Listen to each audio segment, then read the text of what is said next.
one way or the other, then it could have been okay for saying, okay, yes, they gave us a bit of a chance. Anyway, that was the kind of conversation I was having with them. And then they said to me that, oh, Segun, you guys, your party, that's because everybody knows I'm PDP, you are not speaking to the right audience in America in terms of the Congress and State Department. And I said, okay, we are not from this country, and therefore we will never know what constitutes right people. And in that case, maybe you people are the ones who are going to have to show us or tell us who the right people are. And I left it at that. It was just a mild process to friends that I had known for some time. And lo and behold, they then invited me, they put some work together and invited me to come and speak and come and address the Congress and come and meet the type of people that they feel we need to be speaking to so that they have a better understanding of what's happening in Nigeria. And they invited me to Washington, D.C. to come and engage on some issues. One, they wanted me to share perspective on, come and listen to what they have in their mind and what they're discussing about Nigeria, and then probably, weigh in if I'm given an opportunity. So that's why I'm here. Luckily, I listened to them the first day and I realized that it seemed to be that the if you like, the leadership of that Congress and that country are quick to think that the route of sanction is the best route for things. And I haven't listened to them well. I found myself in a situation where I was asking, if they gave me a chance to speak, what was I going to say to them? And I decided that the best thing to say to them was to speak on behalf of the whole country, politics aside, but also to figure out a way to put in a bit of a wish list. And I had that intervention on the 19th at the Holborn building in the Congress. It was well attended. Senior members of the bipartisan caucus of the Congress were there. At my count, I could count at least 65 active members, and then some other very strong stakeholders who have also been in Congress for a long time. Some of the owners of the protocols that they use to do foreign affairs and religious freedom and those kinds of people. And that's why I came. And after doing that, I then thought, okay, I should have some other conversations that can also help us to, bring our, our opinions and some of our challenges to a broad section of the American audience. So basically, that's what it is, really. And when you then call to say I should have this engagement, my attitude has always been, every time I'm called upon to come and engage on behalf of Nigeria, on behalf of the party, or on behalf of the people, no engagement is superior to the other to me. And it is the same seriousness with which I take the engagement with the Congress that I take this engagement. Because you can never really know why people want to engage. You can never really know what is going to be asked and who wants an explanation, who wants an understanding. And I thought that the Nigerians in diaspora, given all of the things that I'm thanking you for and on behalf of the country, that there were things we could say to ourselves, both as PDP people and also even as Nigerians. So thank you. I've been flying all through the day. I'm right now in Las Vegas. I just arrived this morning. And I'm happy to just answer your question. But let me plead with you that we shouldn't make it too long so that I can go and rest, because I still have some engagement today, even while I have come. Thank you. Thank you so much, Uncle Segun. Even from your voice, I can see that. So I'm not going to disturb you much. Just take that for me. Now I want to open the floor because, okay, before I go on, the people from the diaspora are already coming in. Mrs. Olanike Babawande, you are welcome. Please, can you introduce yourself quickly before we go on? Good morning, everyone. My name is Olanike Babawande. I live in Chicago. I'm the diaspora coordinator for Women Parliament, PDP Women Parliament. I'm happy to be on this platform. Thank you, Otunba Segun Sowunmi for all you're doing. We really appreciate you. Thank you for being the voice for the voiceless. May the Lord continue to strengthen you and empower you. We love you. Yes, we love you so much. So also we're having another person. Prince Adebisi Adeyemi, quickly introduce yourself, please. I don't know why Dr. Emeka couldn't join with his audio, but I can see his picture. Thank you for joining us.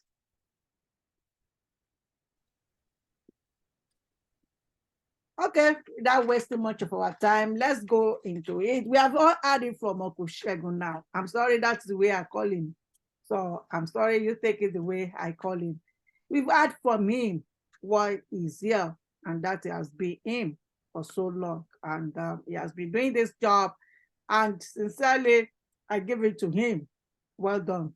But if you have any questions that you want to ask in respect of the party or even what is going on at home, quickly, because we will not have more than 30 minutes to spend more on this program. I only try to engage him so that everybody have the opportunity of speaking to him. It's not that for people to know that he's in the United States. No, it's just for us to know that we care for him, we love him, and we appreciate everything that he's doing. The floor is open now. You can come in with your questions or whatever you want to say. Thank you. You raise your hand up, then I'll call you. Ambassador Makinde, you want to say something? You can continue, please. Yes, ma'am. Thank you for giving me the privilege. I really appreciate you, ma'am. My first question goes like this. First of all,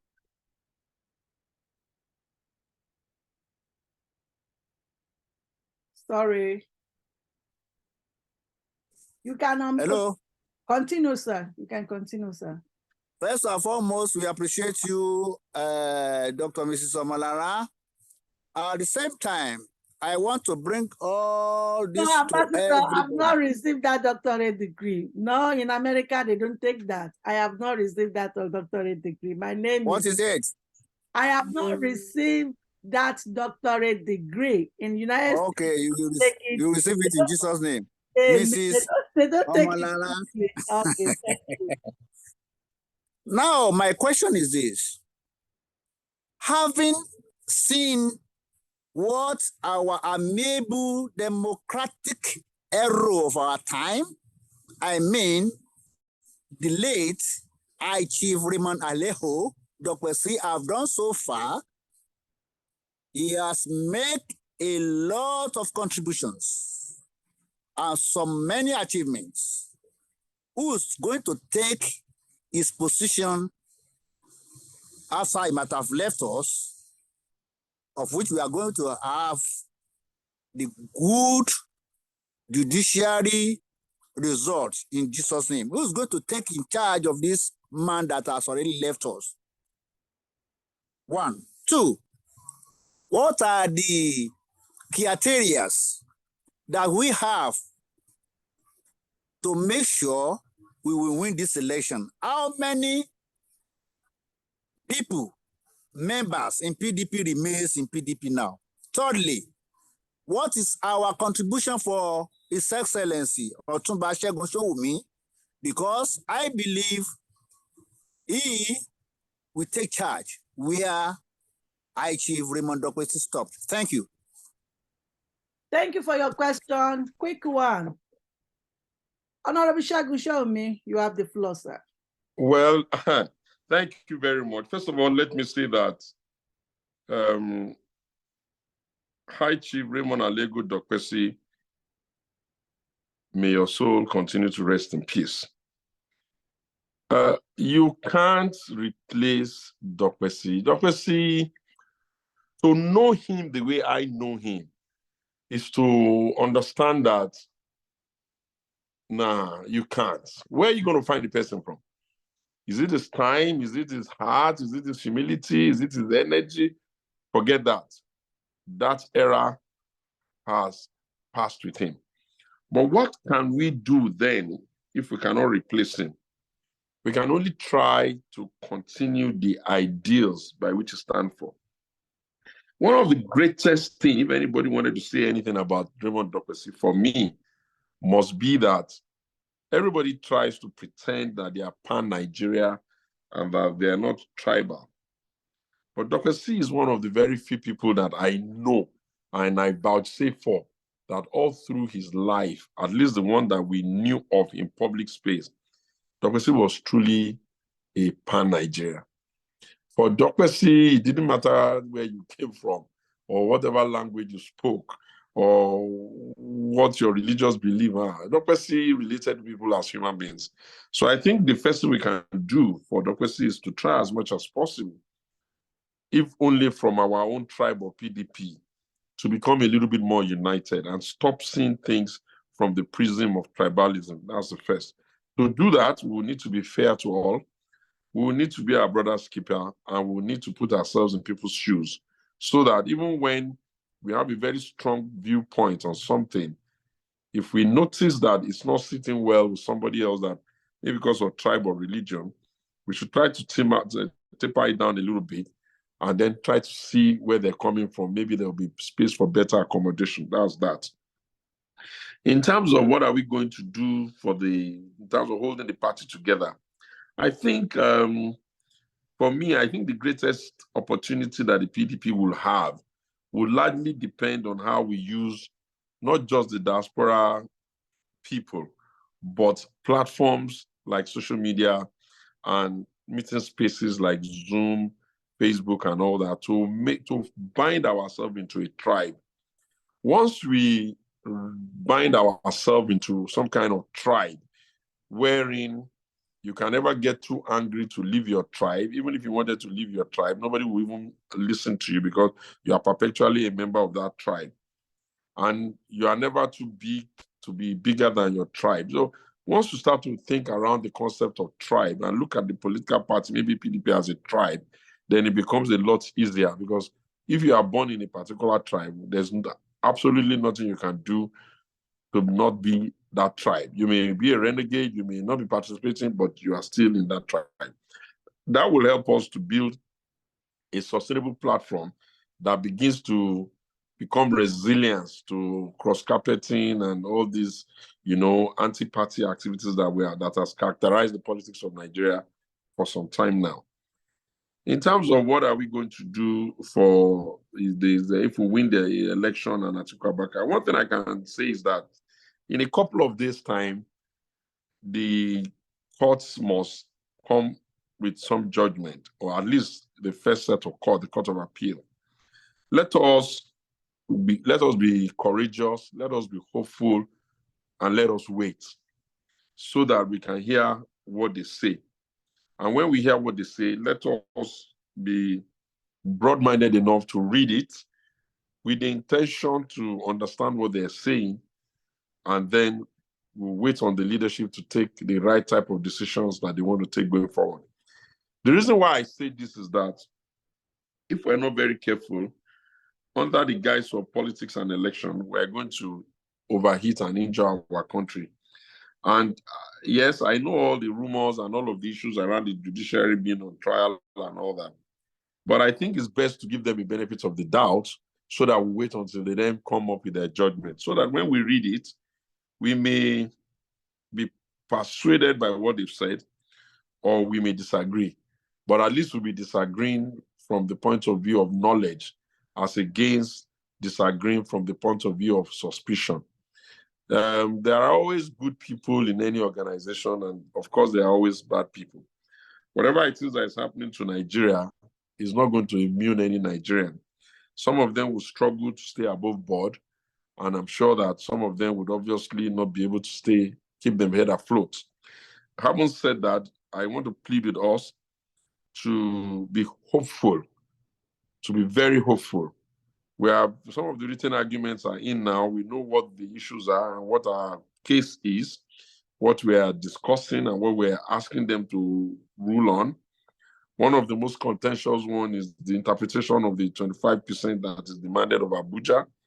Some other ones is there are some of the issues on eligibility and all of that. we are not the court and we are not the judges. Ours is to present our case as best as we know, and I believe our lawyers have done the best they can. Then we must wait for the adjudication of the court. That's that on that. I think that in case we get a favorable judgment, and we do get a favorable judgment, the next thing would then be to wait and see how our candidate, His Excellency Atiku Abubakar, will then go on to form that government, just like it will be expected of anybody that has been declared the winner. But let me advise that the first court is not sometimes the final court. And in our own jurisprudence in our country, the procedure is that until you come out of the Supreme Court, you have not really finished it. So I want to say people should not be discouraged. People should not be overwhelmed. People should not be, sad. People should not be depressed. People should know that we have given a good account of ourselves so far. And we all can be very proud of our candidate, Atiku Abubakar, and his running mate, Okowa, because at the end of the day, they have demonstrated by their perseverance that democracy is a beautiful thing and that leaders can be well behaved in public space. You wouldn't have heard them make any comment that can overheat the policy. It does not matter how much they may be going through as human beings, because they are all humans and they have flesh and blood. At least they have carried themselves with dignity. And we will see how that goes. Immortality sometimes does not even write the right verdict of history for so-called winners. Sometimes immortality and the verdict of history is written for those who even bother to try and how they carried themselves, whatever it is that the world has thrown in front of them. I am very confident that our case has been well prosecuted within the complexity of how our judiciary is relative to the sui generis model or nature of election tribunal. The remaining now is to wait and see how those who have been given the responsibility by being empaneled, how they will react. And let us know that whatever be the case, we can never lend ourselves to any process that will make a mess of our country. It's always a work in progress, anyhow you look at it. In fact, when people misdirect their anger, even at our rivals, I laugh.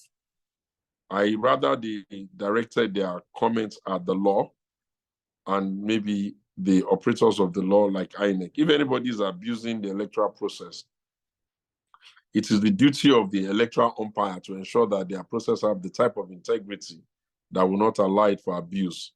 A scenario where the victim, everybody is the victim. If you win, you are the victim of sin as having cheated. And if you come short, you are the victim even of having been cheated. It's not the way for democracy. The courts are there, and I think they will adjudicate. So that's enough for that particular first set of comment. Thank you. Thank you so much, sir, for that quick answer. And I think you've actually answered the question. As we are talking, we also have some other people that they joined the Zoom meeting. We have Honorable Adebayo Babawande. Those are the people in the diaspora. He was a former aspirant for House of Representatives in Ogun State, and is one of the people in the diaspora that are holding this party so much. I know Bayo very well. I know Mr. and Mrs. Akwande very, very well. They've been very, very strong. They've been very supportive. They've been very deliberate about how they go about things. And I must say that we're very proud of them. And we thank them most profoundly for the effort they put in. So I want Honorable Adebayo Babawande to quickly say something before we continue. Thank you.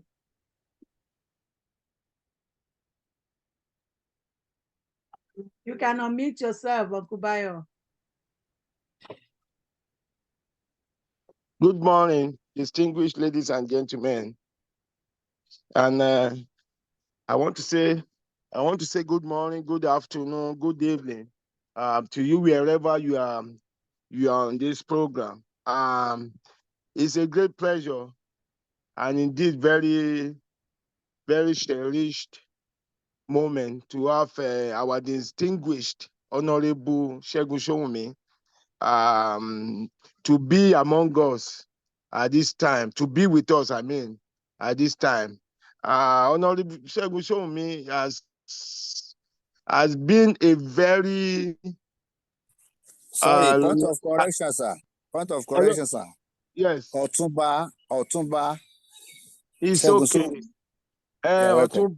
Otunba, Honorable, is all welcome. Thank you for the correction.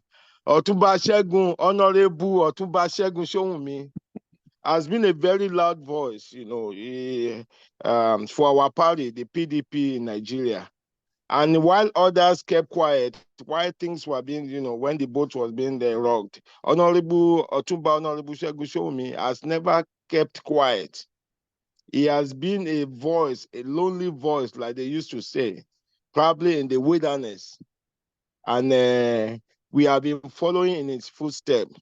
So, Otunba Segun Sowunmi, we are very, very happy to have you today, to come around you and again to drink from the deep well of knowledge that the Almighty has bequeathed you.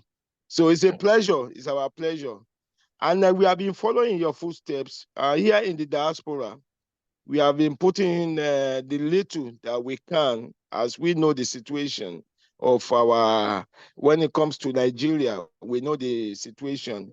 Here in the diaspora, we have been faced with myriads of problems, but notwithstanding, we have been able to keep the flag up and flying.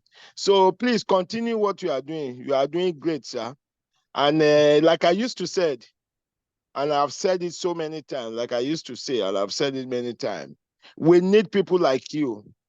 We need people like you to be in the helm of affairs in our country. We need you particularly in Ogun State, where I came from, and where others like my sister, Omolara, and others came from. We need you. And we pray to Almighty God that God will continue to give you the good health and vitality to stay strong, so that when the time comes, and the time is 2027, let me make it clear, it's 2027. And by the grace of the Almighty God, God will spare your life. He will spare the life of your family. He will give you good health. He will give you safe travels to all the other part of the world, because I know you are a very, very busy man, traversing from continents and traversing the African region, and even traversing Nigeria, interstate. God will continue to guide and protect you. God bless you, sir. You are doing well. Continue to do good. All Thank right. you. Honorable Adebayo Babawande, thank you so much. We have another person in diaspora that has also joined us. Great Ben, you are welcome. Please can you unmute yourself and also welcome Honorable Segun Sowunmi. Great Ben is from Delta State, is a special, okay, no, let me say it. Let him introduce himself. Great Ben, you have the floor, please. Greetings to the house. Greetings, Honorable Sowunmi. I greet you, sir. And Thank you. I observe all protocol. Greetings to everybody. I'm Benedict Aduze. I'm from Delta State. I was the former SSA on a special duty to COA. Right now, I'm in Nigeria right now, around for the I'm a former aspirant of House of Assembly member. So I'm still in Nigeria, trying to get things together with the political era. So I just find it time to join this. So I just joined now, so I'll just keep listening until I have something to say. Thank you, sir. We appreciate you. We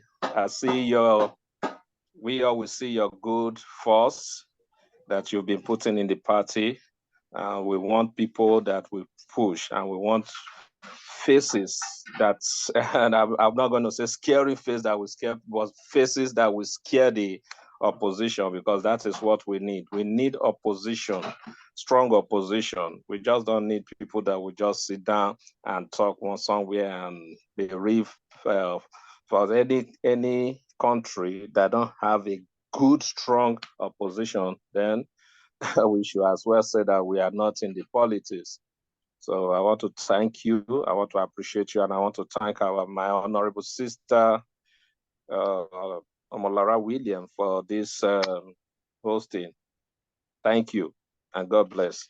Thank you so much, Great Ben. Thank you so much. These are the people that we are together in this state, and they are doing wonderfully well. Honorable Baba Wande and his wife, Honorable Great Ben. In fact, these are wonderful people. Thank you so much for joining the program. I know you have questions, but because of our time, please, we would like you to ask your question in time. Just Pascal Machi, he has been raising his hands when Honorable Adebayo Babawande was talking. Please, can you unmute yourself? I want to say thank you for joining, because I really appreciate you coming up. Thank you. Please unmute yourself.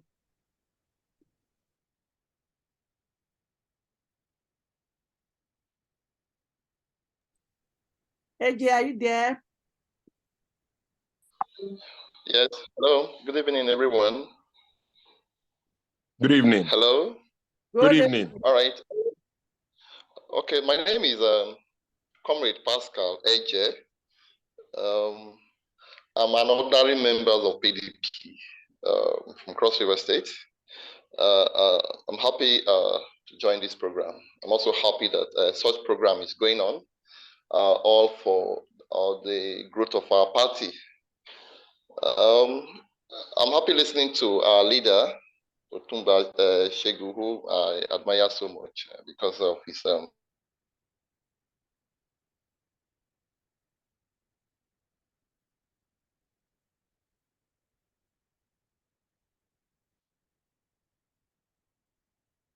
That should be nice. Okay. lawyer. We love him. So things he does. Can you hear me? Yes, we can hear you now. Hello? We can hear you All now. right. It seems he's the last man standing right now, because a few weeks ago I actually follow up with his program on Arise TV. He has been doing so great for us. Yes, I'm from the grassroots, so we understand what's happening already. PDP need to continue to raise and multiply people like Otunba. If we must move forward, we need to raise people like him as much as we can, because the era of sitting and shouting, His Excellency, you're doing well. His Excellency, you're doing well. We no longer can't as we move forward, because the election in Nigeria, the dynamics of election in Nigeria has changed. We were on ground in the last election and we experienced so much. We gathered a lot of experience. And I believe the party is ready to move forward. They should be able to listen to people when they speak. You know, people, it may interest you to know that the NWC member doesn't even care that people are committing their time and resources to ensure that the party succeeds. For example, a program like this is going on, and hopefully something positive may emanate from here that will help the party. But sadly, the NWC member will never do anything about it, because it's not coming from one governor or one former governor, or it's not coming from one former minister. And it's bad, and it's killing us as party. Our members are suffering. Our members are suffering because when we are not in power, people, we lose so much, and our members keep on wondering, is there a way forward for PDP, a party that is as big as PDP, and her members about. So I think we're getting to a point where the youths, let me be honest with you, the youth are becoming very, very agitated, because it does appear that there are certain class of people that are using them at every election season. They just use them, manipulate the process. In the end, after that, they relaxed. We will not continue like that by God's grace. We hope that we will continue, our voices will be heard. That is our prayer, because one thing is to make yourself available for help, and the other thing is that with the person want to need your help. The era of, you see, if you look at the outcome of the last election, most of our excellency lost that. People no longer listening to him anymore. But when you, yes, that is the kind of thinking PDP should begin to think at this point. Yes, we may have them, we can't do away with them. Let them serve at the background level as advisory board. But if you're fronting people, there are people that Nigerians are not happy with our past leaders, both in PDP and in APC. If we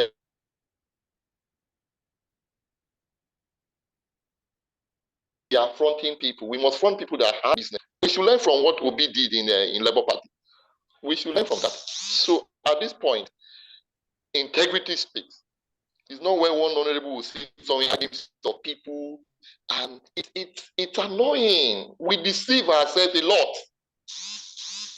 We deceive ourselves a lot.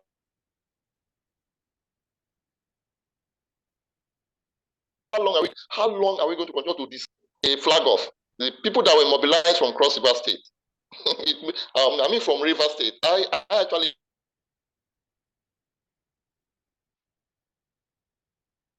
joined them because I wanted to get their feeling after the particular location. Instead of you to mobilize PDP members, you will go and carry some kind student because it's cheap, and you take them to stadium and you say, hey, all is well. We and the PDP members, those that are committed to the party because they are not related to one honorable or ex.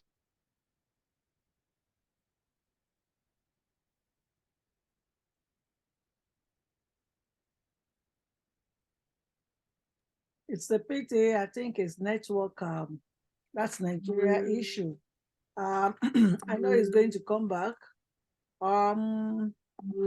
Mr. AJ, please, when you have a good network, you can call back. Mrs. Titilope Olajire, please, you can come in, please. And we wait for AJ. Don't be left out. In the end,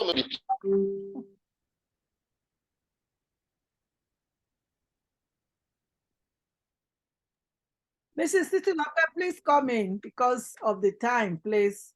Please quickly come in. I will send him a message so that I think the network is back where he is. So, Mrs. Titilope, please, can you unmute yourself? Thank you so much, Ma. Please, can you all hear me? Yes, we can. Can. Thank you, sir. Thank you, Ma. Thank you for this program. I'm actually, like it's stated on my as in my name. I'm from Ibadan. I actually got to know about Otunba Segun Sowunmi through my younger brother that stays in Ogun State. And then during the campaign, he was uploading his videos of some things he has done. And I've had, and that was when I got to know about you, sir. Though I've been a PDP member since 2019, I'm actually the pioneer president of our association in College of Medicine, University of Ibadan. So that was when I started working for Governor Seyi Makinde now. We didn't even know he would come up, that he would do well. I just got interested because he wanted to elevate the educational level of Oyo State. And I felt if a politician is interested in education of his citizen, that means he's planning for the future. So, and that was why I was working for him. In fact, I was cutting in the hostel while I wasn't married then, of course. I was cutting in the hostel and my heart just clicked with him. And while my brother uploaded on Otunba Sowunmi too, there was this connection until I saw this Zoom link day before yesterday on the Southwest women page, and I just set the alarm that I was going to join the meeting. In fact, I'll send message to my younger brother in Ogun State to also try to join, and I told my husband, "Do they are far away." Anyway, all said and done, we appreciate all you've been doing. I saw those videos then. I never knew I would be able to have time to talk with you, sir. And then I got to know many things you did on the level, on the national level, and maybe looking inward. I noticed that like the speaker that spoke not quite long, I think Dr. AJ, no, Comrade AJ, I don't know his appellation or something, Dr. AJ, he said youths have been, because I was having that question in my heart, that youths are being used for wrong things. They are not being harnessed. Yeah, that's the word. They are not being harnessed. They just use them that, okay, when it is politics, let's use them and this and this and that and that. So it's like the youth are not being taken care of in a way at the national level generally. I'm not trying to present myself because, of course, I'm a postgraduate student about rounding off my program, about to defend right now. So, but I just emerged as pioneer president because of some things I did. I was solving problems, and I didn't know they would call me to form the association and all the rest. What I'm saying is that many of the youths are not honest. It is when politics is coming, I mean, election is coming, that people will start getting youths and then using them for several things that is like downgrading them, that they're not thinking about their future. Like I said, it's not that I'm pushing myself forward that this and this and that, but you know, in 2019, my heart just clicked to Governor Seyi Makinde that I will work for him. I was cutting in Alexandra Brown Hall as a postgraduate student. I was cutting with a medical student. When I saw his manifesto about education, I just fell in love with him, and I was working here and there. Though I've not received any reward, he has never met me. I don't know him. In fact, there was a time he made a meeting that Oyo State students should come in this Jokodo. I went, I asked him 4 questions. I was the only postgraduate student there, maybe because I was representing my association and all this. But the youth, then they gathered us together. And it was this same, the people they are picking up, they are those that they are not just, they are not thinking about others, they think about themselves. So they just say, okay, you come, and then, you know, they use them. I don't know if there's something to look inward to do as a party to harness. In fact, the youth leader, I'm sorry, in Oyo State, I'm not saying anything bad about him or something.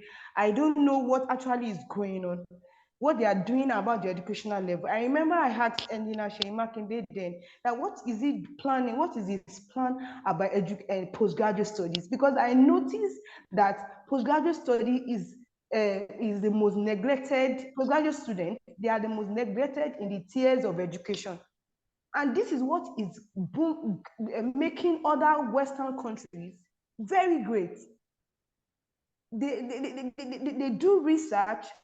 Like before I came up with this, my project that I will be defending in the next few weeks, I wrote like 4 research proposals, sitting down, thinking. They are not looking inward to get people that are actually wanting to do things, not that they are just looking for money.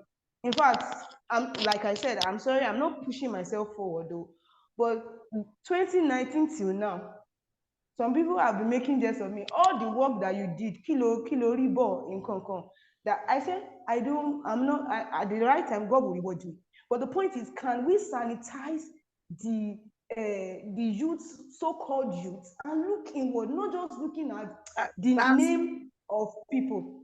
That's a very As in, That's a very good question. Can we sanitize the youth or even the party to get the true and the loyal, sincere members of the party, that they are not doing it for the fun? Okay, let me just quickly get into this because first, Doctor, I want to thank you most profoundly for what you have done on behalf of the party for Governor Seyi Makinde and even for the party. You can take my number from Lara when this process is done. Since you are in Ibadan, anytime I'm coming into Ibadan to see Governor Seyi Makinde, I'll drive you with me and go and introduce you to him so that I can tell you thank you personally. That we will agree so that at least the person you worked so hard for can at least know you, shake you, and just say hello. Now, that's on that. Let me say to you guys, the process by which the PDP is being run and has been run for some time is totally faulty.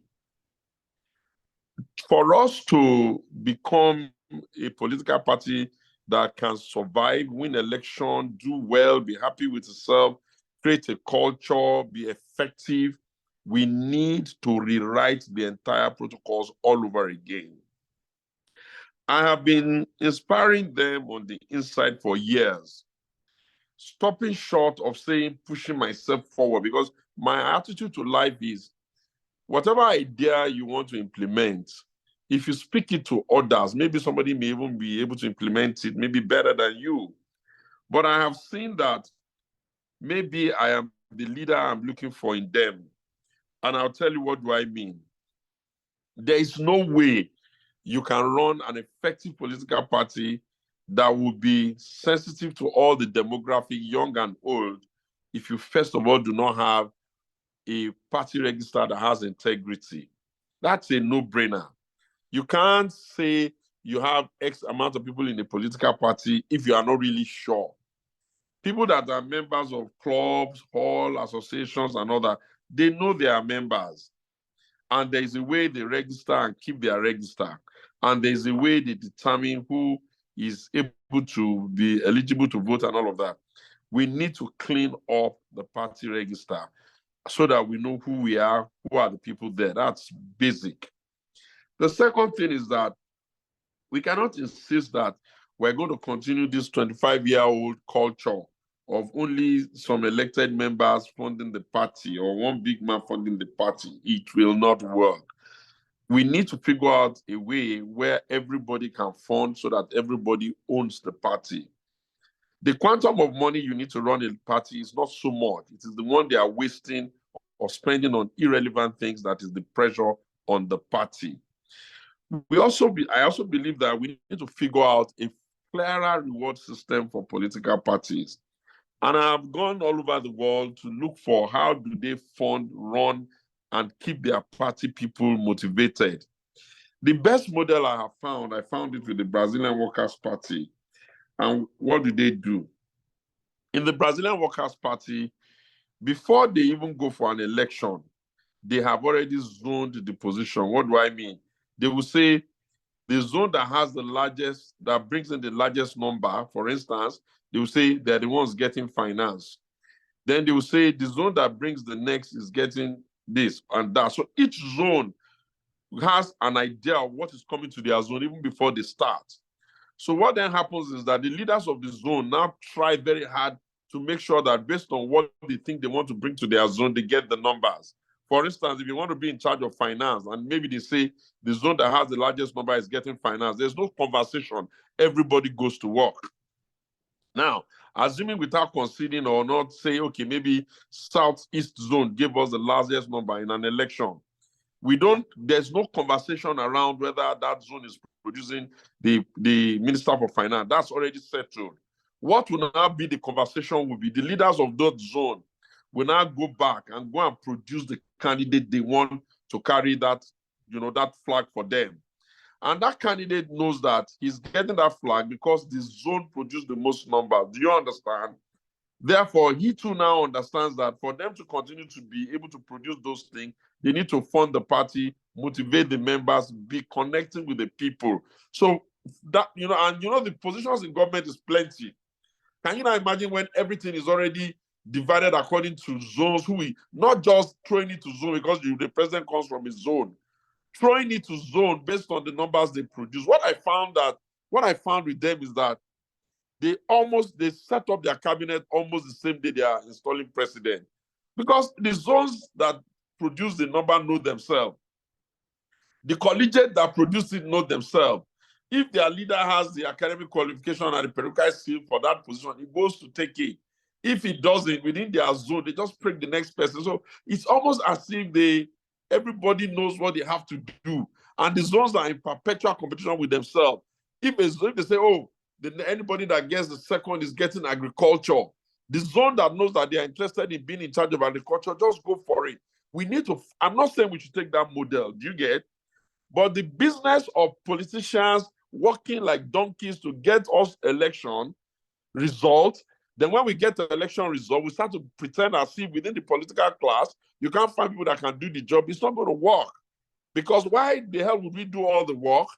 Then go and bring Ngozi Okonjo-Iweala, just to use her as an example, to come and take the position. When they take the position and then there's a problem, maybe the party loses, they swim off to their comfort zone, pretending as if it was not the party that gave them that position, and then they leave us with the body. It's very hard. I've been doing this since the party has been formed in 1998, and I've never left the party. But sometimes I always ask myself, why are we even hurting ourselves? Because the people that we are doing everything for, they pretend as if they can't see, they can't feel, and they expect that people will be loyal. And why do you think that a political party will have maybe in one polling unit 200 members, and then you do an election, you can hardly get 50 votes? It's because you have not connected the reward system to the people that work. We need to change that. The other thing that I think will help us is that we need to figure out precisely how is it that when we do ordinary Congress to fill Ward ESCO, we can't do it with integrity. How then can we be expected to go and blame INEC for not running an election that has integrity when we are not even doing our own local issues with integrity? So we need to snap out of that. But for us to be able to do it well, we have to start from the top, because the head of the fish, once it gets rotten, then the body will get rotten. We are surviving up till now, but the culture that is carrying us in PDP, we need to change it. In 1999, when this party was coming, the military worked so hard to help us become in charge. When Obasanjo became president, from the villa, they were helping us, funding and all of that.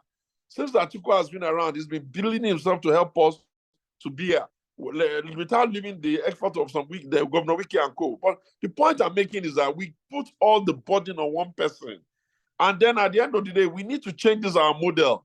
Why should we want to go for a campaign in maybe Oyo and be moving people from outside Oyo? What's the point in doing that? Why are we going on a campaign to go and do a campaign in maybe Sokoto, and we're filling about 3, 4, 5, 6 jets to carry people to Sokoto who have absolutely no role there? All of these kinds of activities is not going to help us to be a sustainable party. We need to change that. We need to make sure that we are not just playing, and people can't be playing with our destinies or playing with the destiny of nations. This business of people not keeping to agreement doesn't work. Politics is an act of negotiation. But for us we need to press the default button once we are done with this.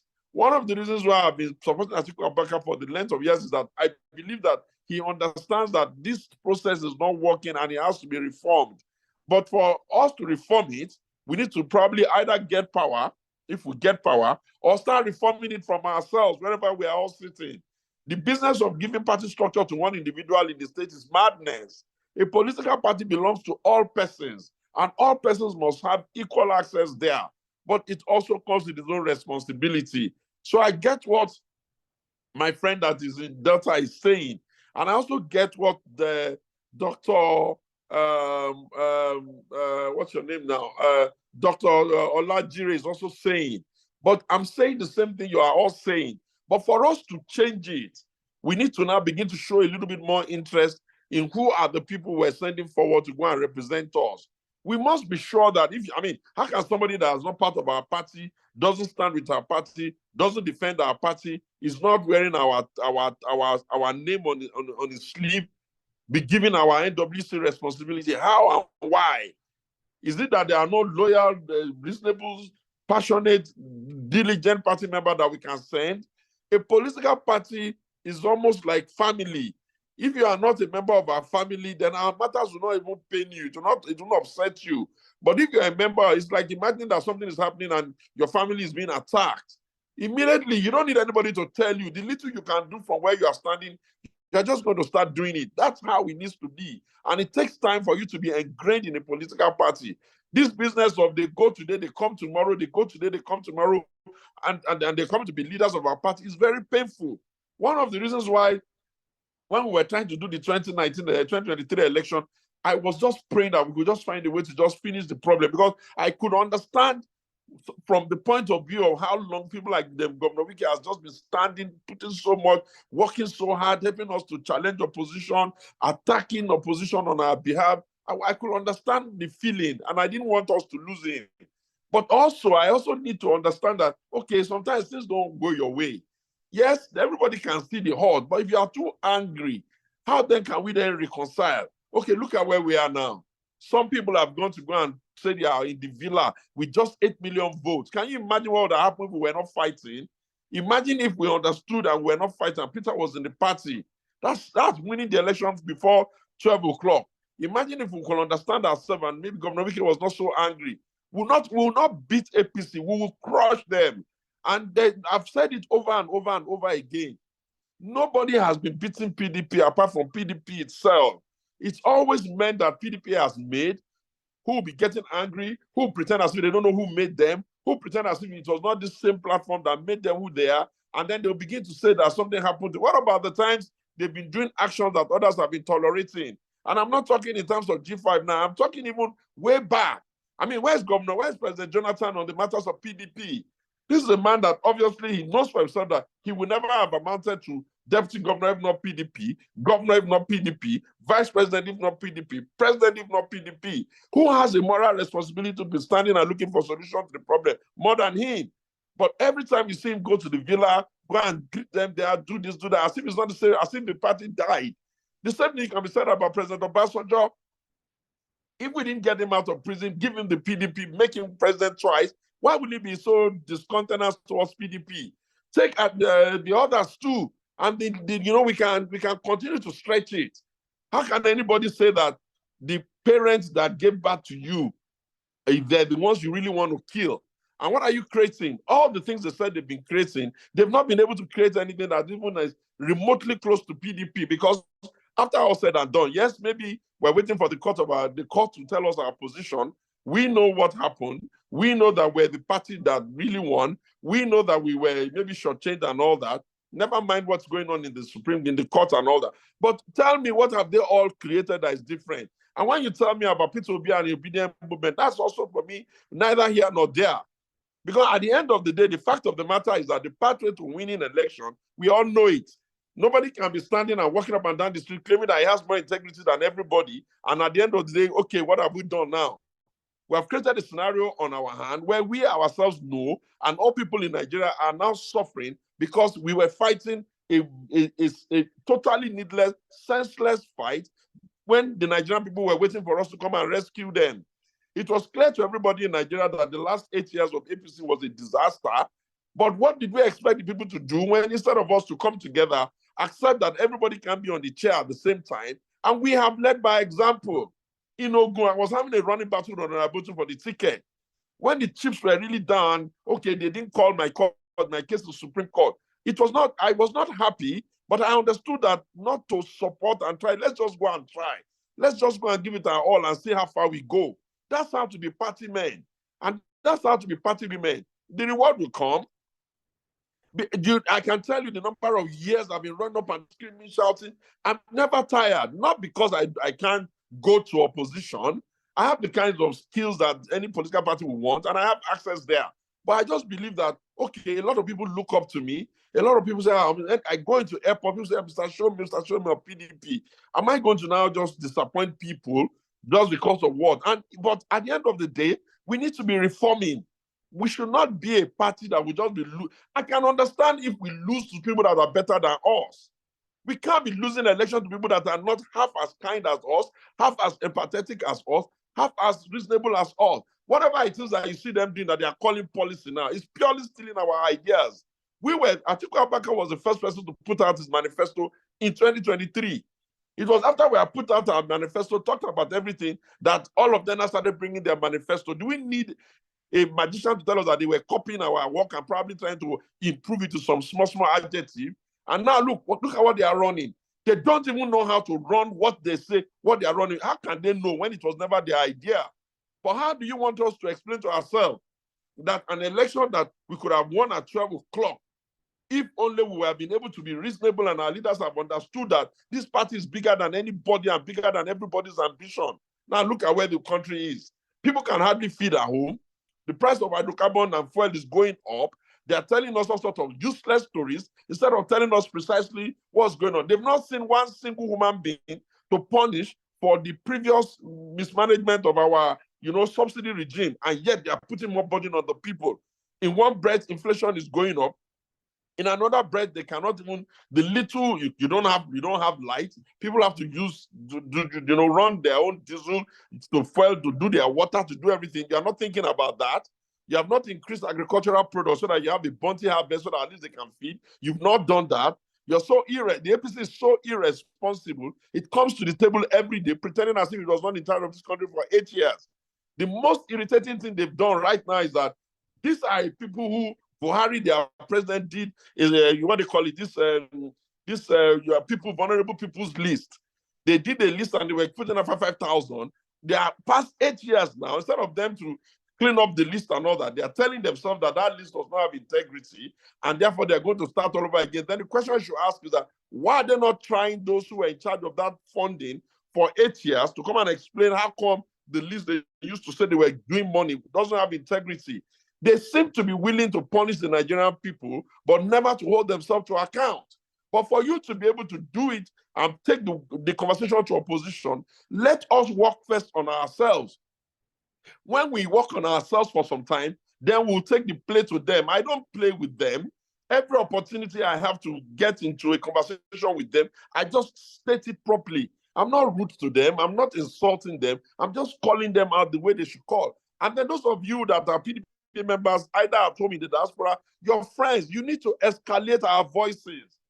Ordinary Lai Mohammed was talking low-level conversation and he was able to demarket PDP before 2014. Only one interview I had with him post-2015 and I silenced him completely. He has never agreed to do a head-to-head interview since that day. Am I the one that will not be telling people to come and escalate what I'm doing on your behalf? But that's the way it is. And sometimes my own family members, my friends, and I said, don't you get tired? But I always tell myself, who am I going to send to go and do the job?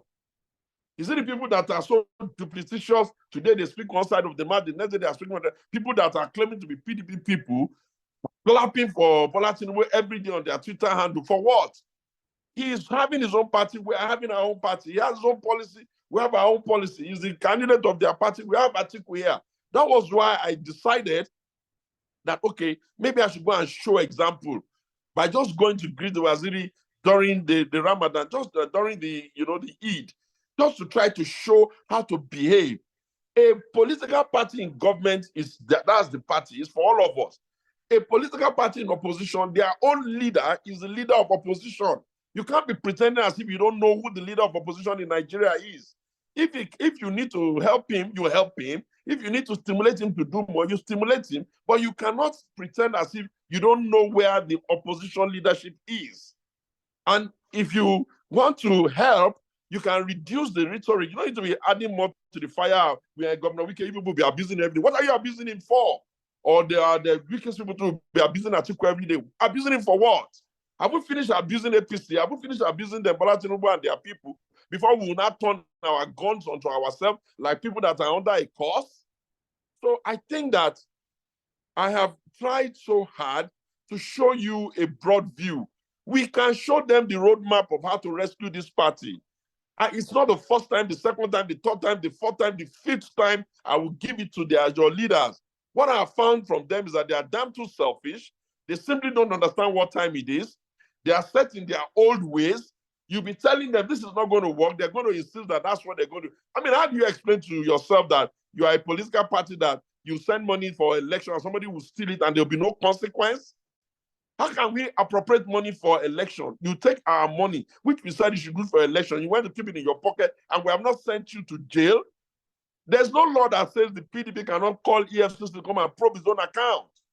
How do you explain to yourself that every time the party is saying it's broke? What about all the resources that they got from all of the monies that they got from sales of firm and all of the money from what they call management of the party? Why should a political party that is in opposition be flying up and down the place in private jet? What kind of nonsense is that? Are your members going on private jet? You have to know where you are. You have to know where you need to be. But see, I will keep doing what I can. And I pray that you people would keep supporting so that one doesn't get tired. Because, there are times when you ask yourself, are you the only one? But it's not so.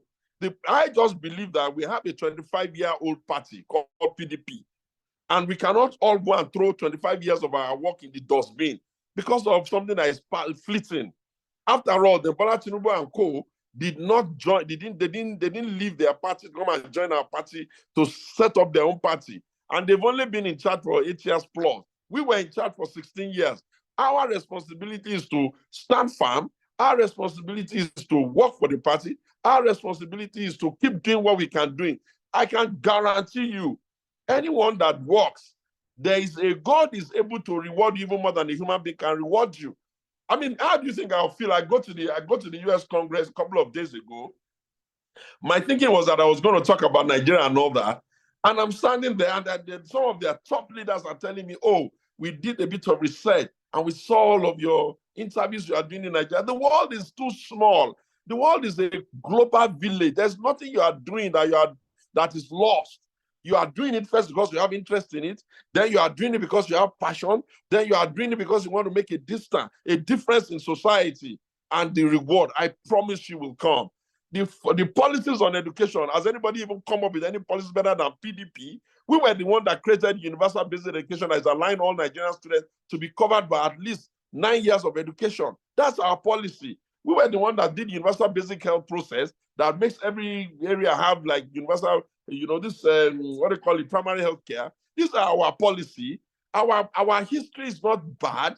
We have not been bad to the country. We have not ruled this nation well. We have not meant well for this nation. We are the only ones that do balance. How do you explain to us in Nigeria that having a nation that is divided between Christians and Muslims, you are giving us the impression you can't find Christians, Muslims to balance your ticket? We are the only ones that balance. We are the only ones that are interested in saying, okay, how do we get a pathway for others? They are only looking after the numbers for election. And what is their track record? What are they really bringing to the table? Now they're in charge. What have they been able to bring? So I want to say very clearly, well done to you guys, what you are doing. Stop focusing on the problem. Focus on what you can contribute. Nobody's going to stop you if you write tweets on behalf of PDP, you do Facebook on behalf of PDP, you do skits on behalf of PDP. Let us count you and know that you are counted. Don't worry about the leaders. The leaders, the time is going to remove them. And I believe that everybody in the country now, especially PDP members, what I'm hearing from them, nobody's interested in all this format, this format, that format, this format. They are not the only ones that we created the party for. Some of them who are calling themselves format, this format, that we know their origin and we know where they're coming from. Some of them, they didn't even contribute as much as you have contributed before they were given an opportunity. So they cannot, nobody's going to allow them to die there. Nobody's going to allow them to sit put there. But it's up to all of us. The majority of us on an agenda is far more than how many they can be. If it is their money, we can tell them we don't want for a couple of minutes just to see how far we can go.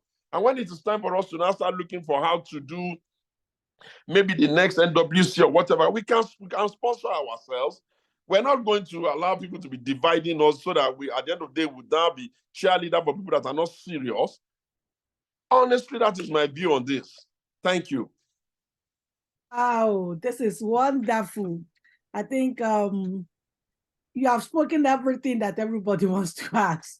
And I want to apologize because we have spent more than the time I requested from you. I requested just for 1 hour, and we have even spent more than 1 hour. I'm sorry, so sorry for that, because people are just coming in because they are just like, no, they just have to be in that program. It is Segun show me, I have to be there, I have to be there. And because you are so important, and imagine what you have just said now. It's wonderful. So please, I want to apologize and I want to plead on behalf of our members on this platform, because somebody like Great Ben, in fact, he has been raising his hand for almost 30 minutes now. So I can't hear you, sir.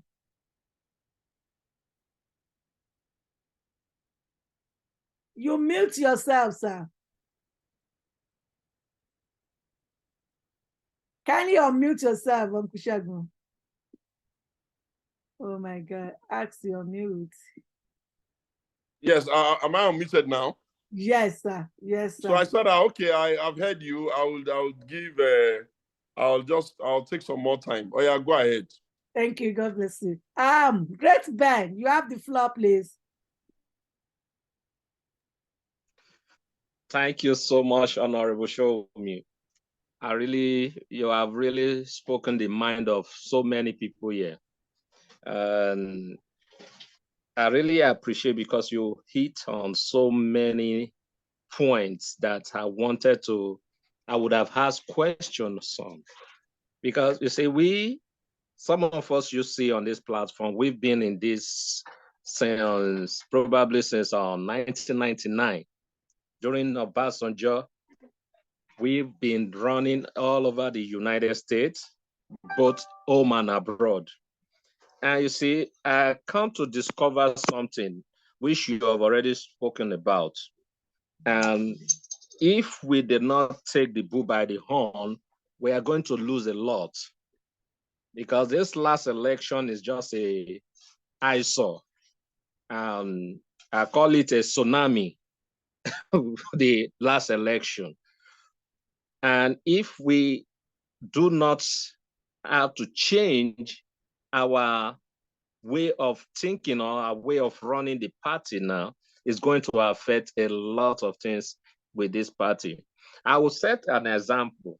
I ran for the House of Assembly in this past election. We worked so hard. I've been back and forth to the United States just for the party. Do you know now that the election is over, you'll see that those guys that played anti-party, those guys that played games with the party, because they have godfathers, which is what is killing the party now. These are the same people that they are appointing for offices, because they have a godfather that appointed them and brought them into the appointment list, or people that has somebody a foot with the governor. You see, if this is from the grassroots, and I believe this also goes to the national. And if people like you, we have people like you, like 1, 2 of you in the national that can fight for the general people of the party, I believe we can do much more better. Because I personally, I've never decamped from PDP since I've been in PDP. And do you know what? You have said something now that really made me like, okay, fine. Thank God most of us, we are not hungry people. It's not because we are hungry, that's why we are running into politics. It's just because of our contribution, our love for our country, love for our party, that is bringing us into this, our phase coming out. But if we are doing that and we are not receiving the reward, like you said, we're going to get tired.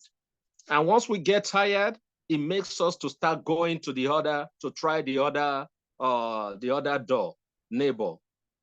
So if you look at the party, it has been falling down because of those that are we call them the super PAC in the US, super PAC donor. And I think we don't need that no more. So we will need somebody like you to carry us along, because at least you have your foot in the corridor of the national. If you can take some of us and we all will work together to push forth and do what we have to do to make our party great again, then we really appreciate this. So I will not want to take too much time, but I'm going to really appreciate you, because you have really said a lot. I'm only just bringing just a point of what I have experienced and what we are seeing right now. They are not giving discipline to those that has wronged the party, those that has eaten our money, those that has mismanaged our resources in the party. Those are the people that they're still anointing. And that those things bothers me.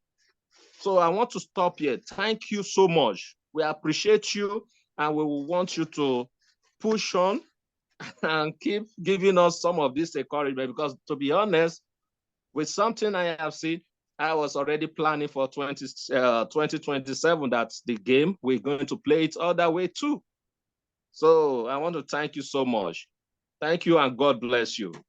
Well, my dear brother, let me tell you something that I want you to keep at the back of your hand, or hold it with your left hand so that you won't eat with it.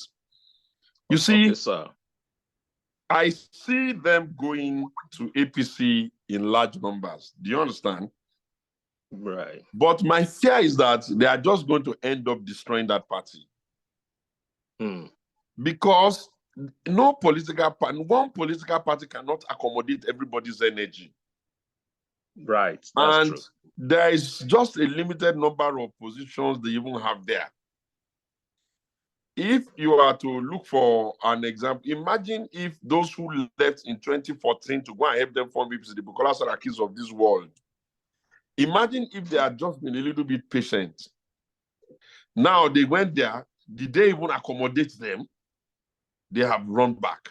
So what I'm saying in essence is that if a Peter Obi and Labour Party that barely had no structure can work so hard and get the number of votes they got the last time, yeah, it means that a political party like PDP that is entrenched, there is no location in Nigeria where you will say PDP, somebody will not answer you, power to the people.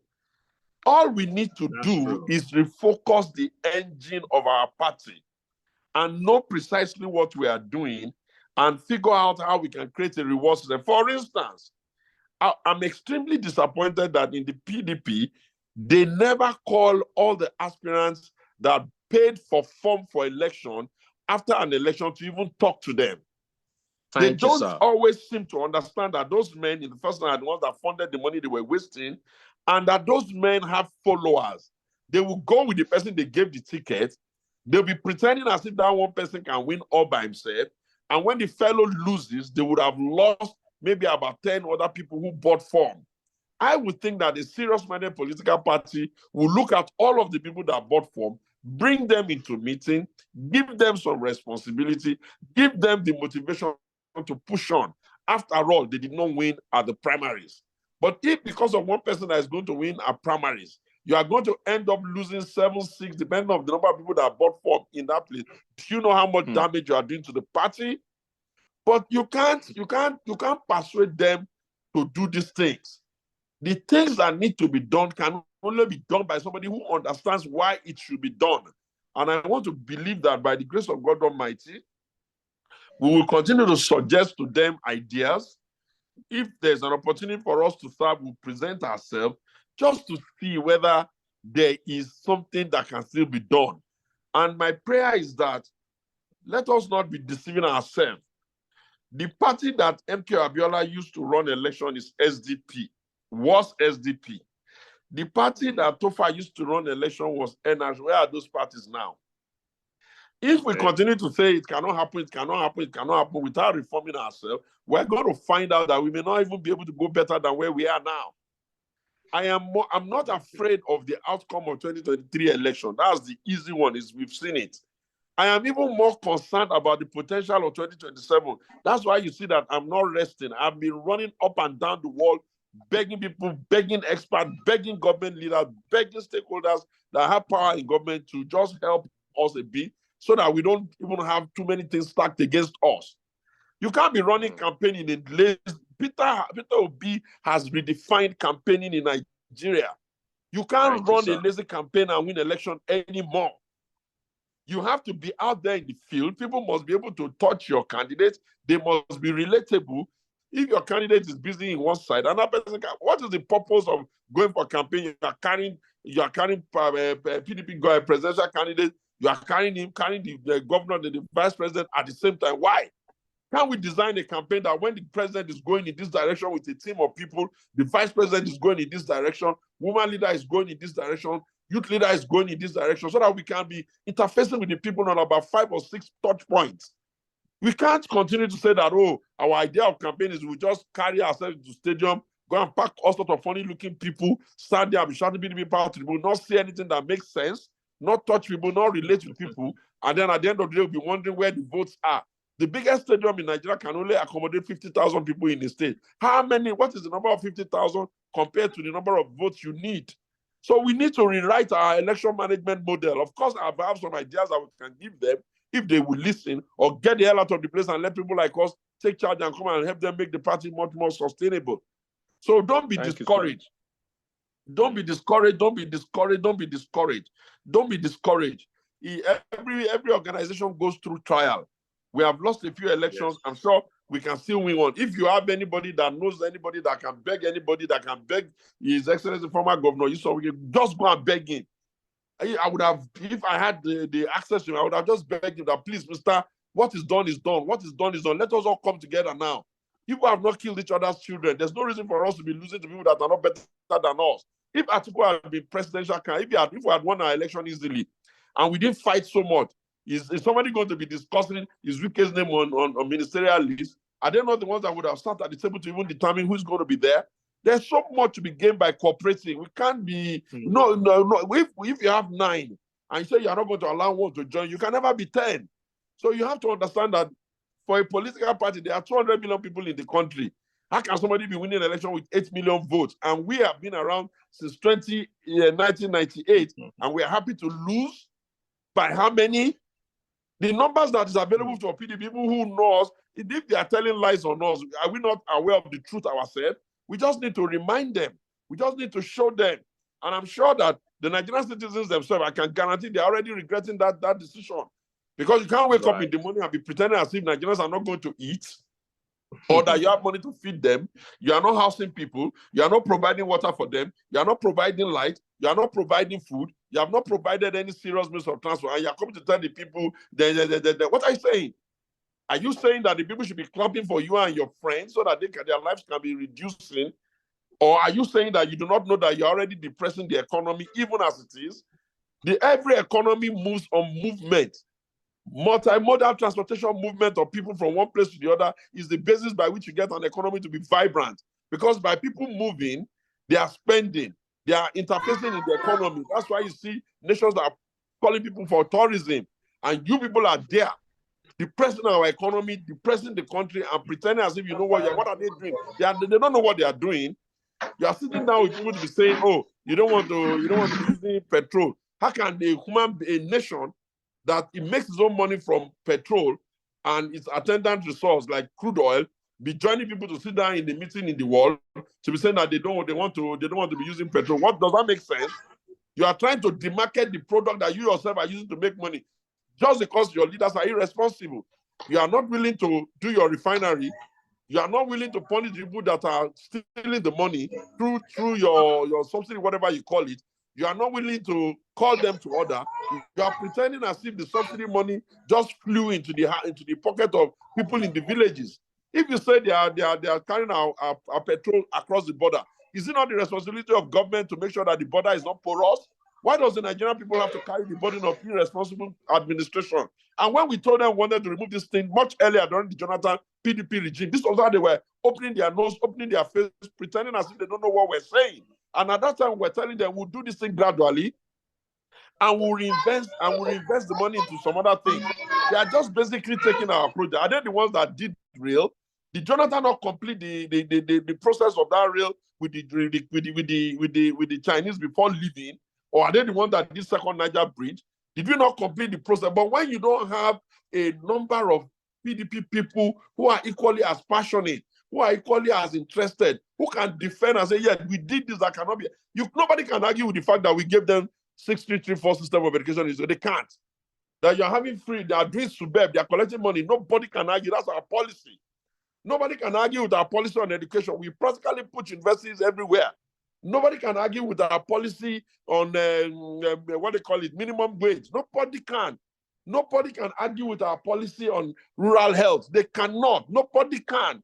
They can say whatever they want to say about us, but we have been fair to Nigeria more than they can ever be. What have they ever even done for the country? Apart from make life more difficult for the people and pretend as if people cannot think on their own. So don't be discouraged. Don't leave the party. Stay there. We'll give the leaders or the people there one more chance. We'll tell them our terms and conditions for making sure the party will be, strong and ready. But we will not use the rest of our life to be funding their indiscipline. That's what I can say on that. Thank you so much, Uncle Segun. Thank you so much. How would I put it?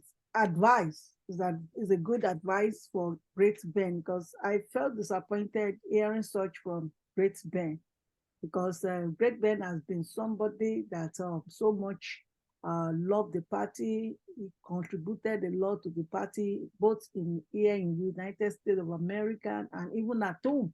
I'm even wondering if he's still at home at this time after the election. But at the same time, I want to support Uncle Segun to encourage you, Grace Ben. It's not over until it's over. So, Dr. Emeka, are you there? Is going to be the last speaker for today. Dr. Emeka, please unmute yourself. Dr. Emeka. Yeah, I'm here. Can you hear me? Yes. Yes, we can, Dr. Emeka. Yeah, I want to especially greet you, my wonderful mama, Uncle Segun. Yes. Thank you for being there. And I took time, although at the first time I was not able to follow up because of some distractions. The time, of course, I choose to be in the Zoom meeting. I don't think my time should be a disturbance to those of you there in America. But some challenges here is what resulted my coming in and going out, some distractions. I must say, with the little I've been able to hear from you, Uncle Segun, do I call you the lion? I am really impressed. I am really encouraged. I am really, honestly speaking, I must say this is one of the best meetings I've ever had within the space of time. Now, let me come in this direction. I was among those who also felt disappointed in the matters arising in the national, in the state, even to the world. I am among those who actually got disappointed and almost saying, well, let's just, turn it to something else. But sometimes I get myself encouraged. I also want to kind of react to one of the statements you made as regard to former governor of Rivers State, Nyesom Wike. I expected, no matter what happens, for him to be a real leader. You hit it at a point. In the other way around, even those that bought tickets with millions of naira, and at the end of the whole thing, none of them were kind of called to say, okay, look at this, look at that. Let's see how we can be able to form alliance together and do things together. None of this has been done. And who is to blame? It's the leadership of the party. The leadership of the party. We got it wrong so long. I overheard when they talk about President Jonathan that was privileged. And at the end of all this, he has never stood for once and said, look, let's take this or call for reconciliation meetings. He has never. And what does he expect an ordinary people like us to do? What does he expect us to do? I want to really say that I am impressed. I am grateful for all you've contributed, your advice, telling so many of us to stay put and not to allow all those their attitudes in the past to a kind of discourage us or cause us to, if we all run away, where are we going to leave it for? Tinubu did not leave APC to join PDP, to contest under PDP. They didn't. And it is also the PDP members that are clapping, following Tinubu. You made mention of a lot of them, they campaign to APC. That is going to be real because their intention at the beginning was so selfish. When the intention are so selfish, that is when you begin to have this kind of motives, this kind of moves. Their intention from the one was so selfish. If they're not selfish, they will not leave their house. They built for years, over 20-something years. They will just run away overnight. Here in Edo State, I am right talking to you here from Edo State, Nigeria. The other day, that is one of the senior man here, the rice man, popularly called, just left the party. And then, he has been agitating for governorship. He has been contesting along the line, no matter the agreement they made. Then, is it Godwin, or what do you call him the other day? What is the other man's name again? I suppose you should also know him. Is it an shaman to a hime or whatever? He also left. He also left the party. Why? Because he also want to run. They want a very simple platform to enable them get what they want. But if you look at the heart of the thing, it is just based on selfish interest. Then you look at our governor here and the section of Dan Obi, you discover that there is no single agreement or alliance in them anymore. Fighting each other, creating a section to another section, and causing a lot of chaos in the state here. Now you come to the federal, the same thing applicable. The whole thing is becoming so troublesome, so worrisome. But I want to believe that with some of you, with somebody like you, and with Mama here, and every other person that I've been able to listen to, we can get it right again. We need to begin to advocate for this rule of understanding, rule of togetherness, rule of reconciliation.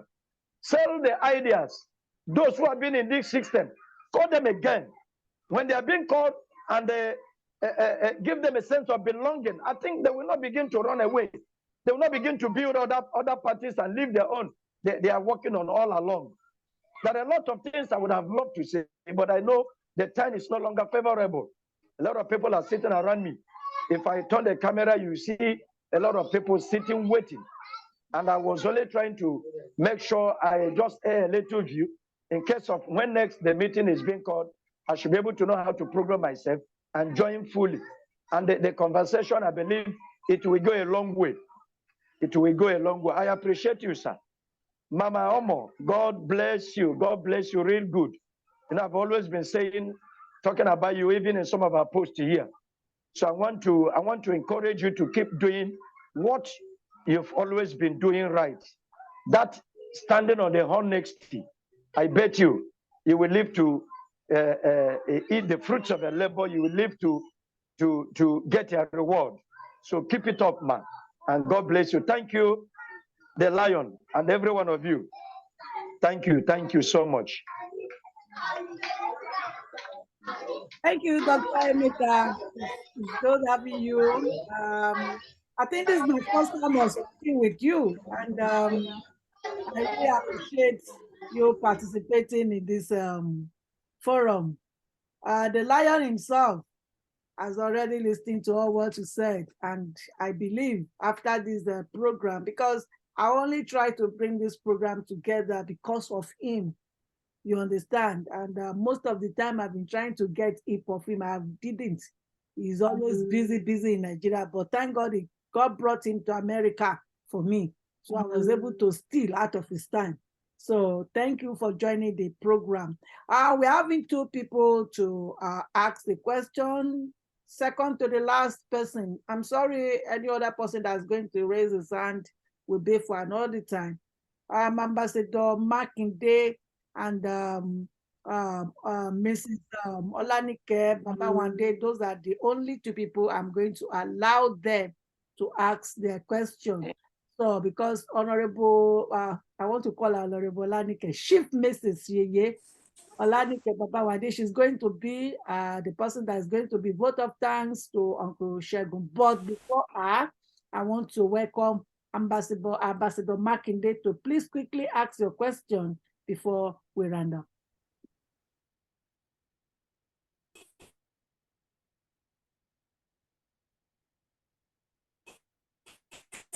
Thank you.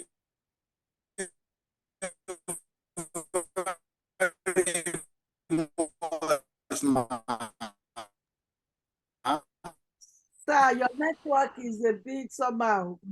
Maybe you've left the place where you were sitting before, or maybe you can go back to that place so that the network will be better off than that. Please. Oh, I'm sorry. Dr. Lynn wanted to say something. Wow. Dr. Lynn, please come up. Okay, thank you very much. Sorry, Lynn, I'm so sorry. Yeah. No, it's fine. It's okay. I just wanted to chip in some thanks to Otunba Sowunmi. I remember the first time he met me at the APCO building. I had been campaigning pro bono since 2021, even before we went through the primaries. And I was shocked because, this high-profile, active young politician who now said he knows me. He has been hearing and seeing my work and stuff. And just like he has said here today, as a young person, keep putting in the work, keep contributing. The world is a small place and everyone is seeing you. I was shocked to hear him say, I know you. I've been seeing you around. Keep doing what you're doing. That's Otunba for you. He doesn't need to fake it. He doesn't need to pretend. He's an outspoken person and he's an honest person. And that gave me a strong encouragement. Even when I faced a lot of setbacks in the party, even when we put in so much work and it was time for reward and we're knocked aside. If not that the principal had an eagle eye and found me and appointed me as SA, I was already knocked aside by leaders of the party. That aside, we had reconciliation meeting recently in Abuja. And another aspect of Otunba came up again. In fact, that day, I knew that he's a lion. And I mean, he didn't fall short of the right words to use on party leaders, on this rebuilding of the party and using the active people that want the growth of the party, no sentiments. His words did not mix any emotions or sentiments whatsoever. So just to encourage everyone here who is on this live, I am also in the US, but I just stumbled on this link and I decided to join because it's a strong motivation for all of us to know that PDP is going nowhere. It's like, they say Rome was not built in a day, but Rome had its ups and its downs. Make sure you're in the history of when there was a downtime in PDP, because this time around it's going to be different. There are a lot of us young persons who are motivated by Otunba in different angles and from Cross River State.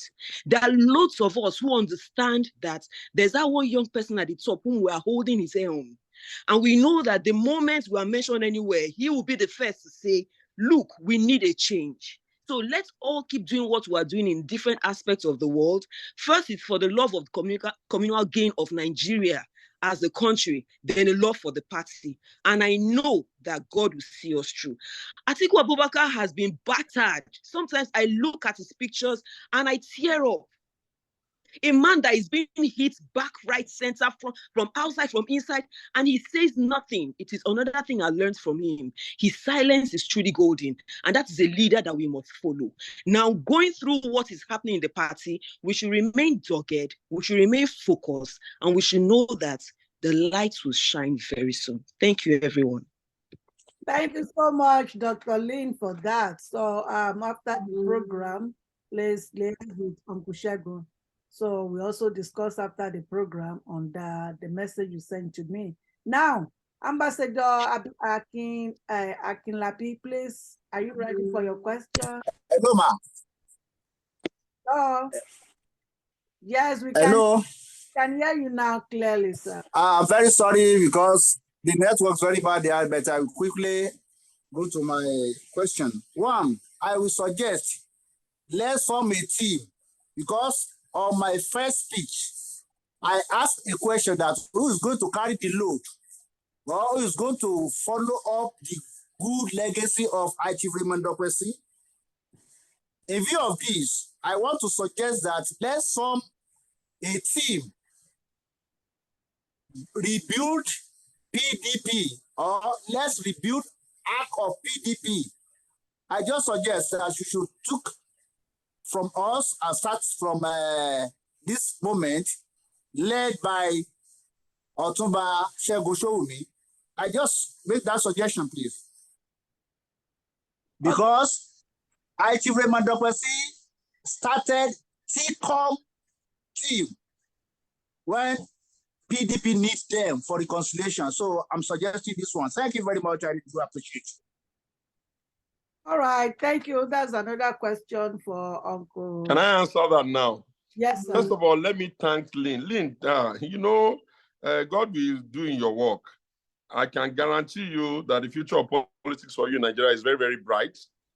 And I'm praying to God Almighty that He sustains you and keep you well. I know you well, and I know the kinds of things you do and how much energy you put into it. Thank you, sir. On Atiku, when they announced the results of this last election, right? Yes, sir. I wasn't surprised at what they announced, don't get me wrong, but I was just so sad. Yeah. And I was asking myself that, why would this guy, that's Atiku now, how is he going to handle it? Yes. Because, you know, don't forget the fact of the money and all of that's not it. The fact that every year people get older. So Yes. I was thinking in my mind that, this man.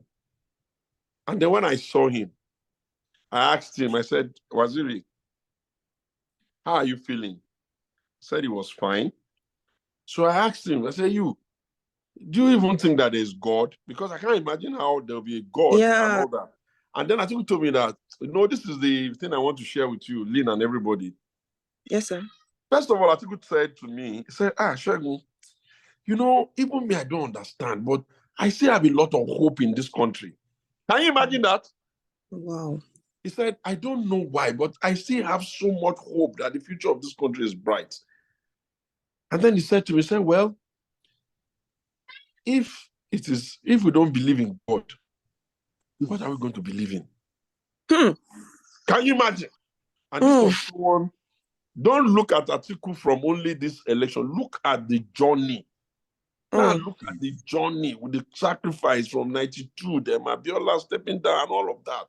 So when you see a man like that, you won't hear him. I mean, this woman can talk, he can do, but you don't hear comments that will overheat the policy. You don't see all that kind of misbehavior. If that kind of person cannot inspire you, go and look for your inspiration elsewhere now. But make sure that inspiration you want to look for, pray to God that let your child's life be like that inspiration. As for me, I am able to pray to God that let the Lord God Almighty inspire and let my children be like Atiku, because that's how a human being should behave. It's no excess and all that. I mean, it's not perfect. I don't miss it at all. And nobody is. But in terms of his public display of, gentlemanliness, candor, ability to forbear, to press down, to just take it is no. So even if we are not going, if God says we are going to win, let us win. If God says we are not going to win, it's not my business. So long as I see that guy, just stand up, watch him, look at him, follow the way he's doing his thing and all that, I am still a very, very happy human being. I don't mean that he's the best among everybody. That's not my point. My point is that strong aspect of him that I see is an aspect that I'm praying to God to continue to imbue me with. I know the other people that are in the country, some of the names, how many of them will not have grown crazy with anger and be speaking as if let Armageddon fall down if they even experience 1/100 of what Atiku has experienced? Is it betrayal? Is it money? Is it this? Is it that? So I believe I started telling myself that, well, some of us that are from Africa, we may not get the applause that the people that were like us in another country are getting applause for. But that does not mean we ourselves does not know that there are some special breed in our midst and before all humans. Atiku is one of those special breed of Democrats. I pray that God in His infinite mercy continue to keep him. As for us having another plan, that's the only way. That's the only way. Let me even share one story with you. TICOM did not start because High Chief or Blessed Mary was sitting at home and wanted to start TICOM. I was the one that was running back and forth. I visited him 5 times just for us to start TICOM. So I'm not a person who likes boasting and saying we did this, we did that. But one thing I know is that when I tell you we can't replace Raymond Alego Dokpesi, the first question is who is going to give you the kind of media exposure the guy used to give us for almost nothing, for free? Where are you going to find a house that you are going to see that is open? People can just come there, talk, eat, do everything on the party. Who is going to... I know what I'm saying. And maybe we should not even try to say we want to replace him. Let us just work with his memory. Let it inspire us. Let it give us courage and bravery. Let it train us to even be better versions of him. And let us pray for a bigger level of luck than for the future of the party. But the final thing I want to say on that is, as for those of you in the diaspora, your power is enormous. While I was at the conference, at the Congress, when they were returning back comments to me, when they were going to talk, one of the things they said, and I'm holding, and I plan to talk about it when I get home or even maybe later, is that the Jewish group in America said to me clearly that the Nigerians in diaspora, you people are not collaborating with yourself enough. That the Nigerians in diaspora, you need to collaborate with yourselves more. You can't be operating in silos. These are Igbos, this is Yoruba, it's not good.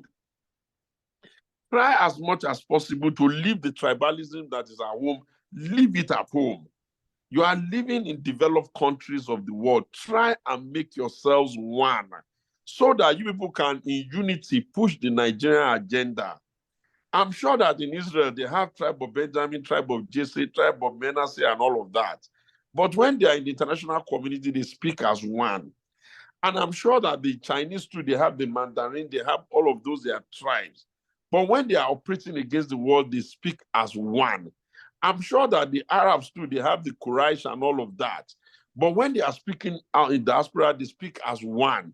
My plea to you Nigerians is be one. Because what they are telling me is that your contribution to even the American economy is so huge. If only you people would just be a bit more united, that the opportunities are just tremendous. And I want to plead with you, what is working at home, what is not working at home, need not be taken into the diaspora. Stop seeing yourself, if you like, see yourself as the leader of the African nation. And that will mean that you drop all these tribal things that is disturbing us at home so that we can all be one. I want to thank you all very much for the opportunity to engage with you. And I want to plead with you now to allow me to get some rest because I have another meeting with some people in a minute or two. And I need to catch my breath. Thank you. But Thank you so much. Before you go, on behalf of the diasporas here in United States of America, I want to invite Chief Mrs. Olanike Bapa Wande to please come and give vote of thanks. She has a question she wants to have. Sorry about that. Hello, everyone. Otunba Sowunmi, thank you so much for giving us your time. Thank you for all you've been doing. You know, I met Otunba Sowunmi November 2021 when I went for PDP convention. We met at the airport. And you know, that day this man did something that really touched my heart. I have luggages. And before I knew it, he took one of the luggage and he carried it for me. And I was looking at him like, for real? This is Otunba Sowunmi carrying my bag. You know, that day I can see that this man is a leader, but is a leader that is ready to serve He can come down to anybody's level. He is a man that is truthful. He doesn't know how to add words together, like to make up. He will say it as it is, and that is the kind of person we need. So he has a lot of virtue. He has a lot of, it's like his stomach is filled with a lot that he wanted to give out. And I pray that the Lord will continue to strengthen him, uphold him. Otunba, you will not fall, you will not fail. The wishes of enemy will not come to pass in your life. Amen. We in diaspora, we're ready to support you because we can see ourselves in you. And my question is not really the question, and it's a question that how can we in diaspora be of support, help you? And I could say we are like microphone. So see us like somebody that is ready to loud it for you, because here we are not limited, unlike people in Nigeria that might be limited to what they want to say. So just see us as your loudspeaker, as your microphone, anything you want the world to know. Let us know we are ready to my sister Lara is there, and a lot of us. So thank you so much. We really want to say thank you for what you are doing for PDP, for Nigeria. And my prayer is that, let me say Yoruba. Sorry for those who doesn't speak Yoruba. Every goal you have in your heart that you want, it will come to pass, and you will not labor in vain. The Lord will, one thing is to have a lot to do, and another thing is to have good health. So I pray that the Lord will give you good health. You will not be sick, you will not be weary. And please take care of yourself. Please do. I always say that. Please take care of yourself. One life to live. Make sure you know how your body is and you give it the rest. Thank you so much for the time you gave for us. Thank you for all you've been doing. We love you. We are in support of everything you want to do, because we know you are truly a leader that we can follow, and we will not go astray. Thank you so much. Thank you so much, Uncle Segun Sowunmi, the lion himself. Ara Kemajo, Ajogbeko. I am so proud of you, always proud of you. When I see you, I know that, yes, I have a backbone. So thank you so much. Thank you very much. God bless you. Well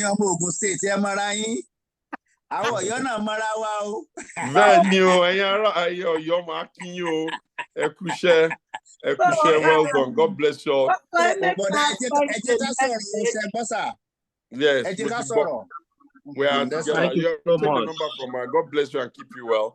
Thank you all. Thank you. Said is thank you, sir. Nice meeting you, sir. To help him resolve the issue of Edo State. God will help us. God will help us. I believe that once we start the process now, I'm very close to Chief Dan Odi. I talk to him often and all that, and I understand the challenges there. What is important is it's not so easy to change the culture that has pervaded. The culture at PDP is that we all believe that the governor or the president is the leader of the party, and it becomes very difficult to alter it in the middle of the play. We have a governor there, Governor Baseki, and we have the Chief Danodi there. But what we are going to do by the grace of God is that we're going to figure out a way when we now start to review the party to say, let us now try and make the party be at peace with itself. Because there's no point when two brothers fight over their father's property and a stranger now takes over their house. Thank you, and God bless you all. So another thing, Uncle Segun. Thank you so much. This issue of the diaspora, there's the suggestion that you said they made about the diaspora, in, especially United States of America. We are also having a challenge here in respect of PDP USA. We have PDP USA, but that same problem is what is affecting PDP USA. What is the problem, if I may hear? Okay, I will leave Great Ben to answer that question, please. Thank you so much. We have our challenge has been the same, like you said, was it the Asian that said we are not united? And that is the truth. But it's not that we are not united, but it's just this same tussle for power. Everybody wants to be the leader. So we have a very strong, we used to have a very strong PDP organization in the United States that we all come together every year. We always have a kind of convention that we go to different states. In fact, I will tell you, PDP has made me travel myself, my honorable Olori Baba one day, and the husband. I think I recognize those two names up here. We have traveled around the states on the name of PDP. We have welcomed Obasanjo Jonathan in the United States. But the challenge we have was we have some regions, some group of people that always fight for tussle for the chairmanship of the party. They always come up to want to put a certain region only to control. Just say it. We are Nigeria. Can't be which region is insisting that they have to be chairman all the time. The Southwest was the chairman of the party because it was when Bumaga Tuku was the chairman. That was when we elected him, and he stayed all throughout. There was no election. He brought a lot of division into the Southwest party. Man. Southeast. Oh, Southeast. Okay, well, what? Don't worry. What I can say is this: when we get back home, because you see, we have seen now that to escalate the voice of the party, we need our diaspora audience to be very, very active. Now, what we're going to do when we get back home, if they will listen, is that we're going to redesign the structure of how the PDP diaspora will work. And we're going to share with the diaspora. So anything that does not follow that model will not be acceptable. If we are zoning the positions, we are between the geopolitical zone, the 6th geopolitical zone, then we'll tell you, we'll ask for some write-ups on the past, so we can then say, no, one geopolitical zone cannot be making chairman all the time. So we'll find a clever way to do it, but that's not enough reason to dismember yourself. In fact, there's a congressional caucus that was speaking to me about the fact that there are a lot of people from Nigeria who are, awaiting deportation and, those kinds of issues, that there are things they can do to help them, but that we're not united. And they were also telling me about some funds that is available that you guys can be taking even for yourself, for business, and that you are not united, that the Jewish group, they work the system well to the advantage of their community. And they were trying to tell me, I'll ask them to give me a paper on it, and I'll study it. And when I've studied it, I will share with you people so that you can share it among yourself. You are the salt of the world. You are arguably the most energetic, the most charismatic Black set of people in the entire world.